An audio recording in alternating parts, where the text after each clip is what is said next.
যদি পশ্চিমবঙ্গে বিজেপিকে প্রকৃত বিরোধী দল হিসাবে উঠে দাঁড়াতে হয়, মানুষের আস্থা অর্জন করতে হয়, তবে সামনের সারিতে আনতে হবে কাদের?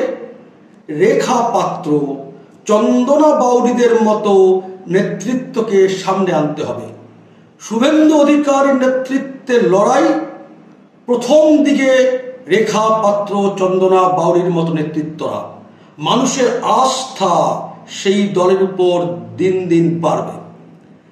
অনেকে আমাকে জিজ্ঞেস করতে পারেন যে আপনি যে বলছেন রেখা পাত্রের কথা, এত লাফালাফি হলো, প্রধানমন্ত্রী ফোন করলেন, এত মিডিয়া হলো, তারপরেও তো রেখা পাত্র শোচনীয়ভাবে পরাজিত হলো, তাহলে আপনি কিসের ভিত্তিতে বলছেন তাদের সামনে আনলে পরে দল ঘুরে দাঁড়াবে?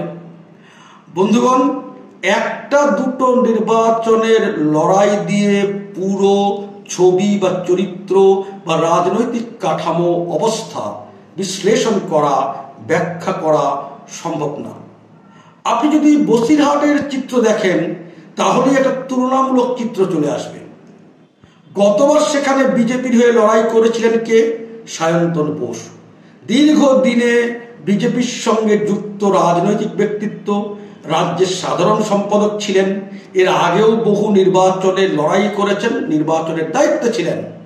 তিনি কত ভোটে হারলেন? তিনি পরাজিত হলেন 3,50,815 ভোটে। কার কাছে? আনকোরা নুসরত জাহানের কাছে।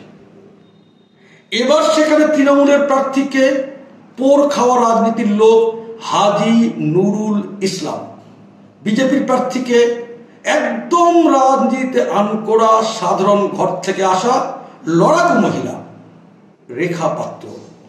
অল্প সময়ের ব্যবধান বা প্রস্তুতি পেয়েছেন, অল্প সময়ের মধ্যে প্রস্তুত হয়ে তারা নির্বাচনের মাঠে নেমেছেন। কিন্তু লক্ষণীয় বিষয়, এবারে বহু ভোট বেড়েছে, গতবারের চাইতে এবারে ভোট বেশি পড়েছে, সেখানে 92,213, প্রায় 1 লক্ষ ভোট বেশি পড়ার পরেও কিন্তু গতবারের চাইতে বিজেপি ব্যবধান কমিয়ে আনলো। ব্যবধান কমে আসলো 17,268 ভোট, অর্থাৎ 1 লক্ষ ভোট বাড়লো, কিন্তু জয় পরাজয়ের ব্যবধান প্রায় 17,000-এর বেশি ভোট কমে আসলো। শতাংশের বিচারে দেখলে পরে চিত্রটা আরো অনেক বেশি পরিষ্কার হবে। গতবার সেখানে তৃণমূল প্রার্থী ভোট পেয়েছিল 54.9%, মানে প্রায় 55%।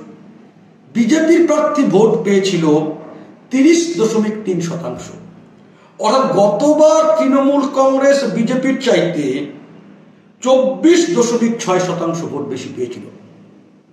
এবারে ব্যবধান দেখুন, তৃণমূল কংগ্রেস প্রার্থী হাজি নুরুল ইসলাম ভোট পেয়েছে 52.76%। গতবার ছিল কত? প্রায় 55%, এবার 52.8%। বিজেপি প্রার্থী ভোট পেয়েছেন কত? 30.9%, গতবার ছিল কত? 30.3%।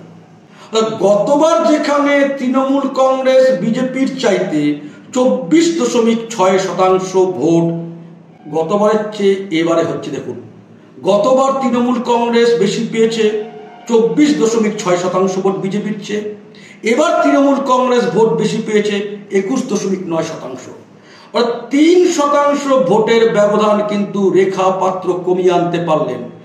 রাজনীতিতে আনকোরা রেখা পাত্র, একদম অনভিজ্ঞ রেখা পাত্র, একদম সাধারণ ঘর থেকে উঠে আসা, পড়াশোনা প্রায় না জানা রেখা পাত্র লড়াকু মহিলা, প্রতিবাদী মহিলা হিসেবে কিন্তু বিজেপির লড়াইটাকে অনেক দূর নিয়ে গেলেন। স্বাধীনতার পরে এই প্রথম সন্দেশখালী বিধানসভাতে বিজেপি লিড করলো। কার নেতৃত্বে? রেখা পাত্রের নেতৃত্বে। অর্থাৎ এই যে লড়াই, মানুষের আস্থা কিন্তু ক্রমাগত বাড়তে থাকবে যদি রেখা পাত্র, চন্দনা বাউরিদের মতো নেতৃত্বকে, মহিলা নেতৃত্বকে সামনের সারিতে আনা হয়। এই লড়াই মানুষকে আস্থা, প্রেরণা যোগাবে। মানুষ এমনিতেই বিজেপির প্রতি অনেকটা বেশি উৎসাহী আছেন, ভোট দেন, অনেক ভোটের শতাংশ বেড়ে যাবে। দরকার কি? শুভেন্দু অধিকারীর নেতৃত্বে লড়াই, রেখা পাত্র, চন্দনা বাউরিদের মতো নেতৃত্বকে সামনের সারিতে আনা, তাদের নেতৃত্বে লড়া। দেখবেন আপনা আপনি মানুষের আস্থা বিজেপিতে দিনের পর দিন বাড়বে। 2026-এ তৃণমূল কংগ্রেস কড়া চ্যালেঞ্জের মুখে পড়বে। আমাদের দৃঢ় বিশ্বাস, যদি রেখা পাত্রদের মতো মুখকে সামনে আনা হয়, অবিলম্বে পশ্চিমবঙ্গে বিরোধী দল হিসাবে বিকল্প হিসাবে, শাসককে পরাজিত করার শক্তি হিসাবে মানুষ বিজেপির দিকে তাকাতে শুরু করবে। সকলকে নমস্কার। ভারত মাতার জয়।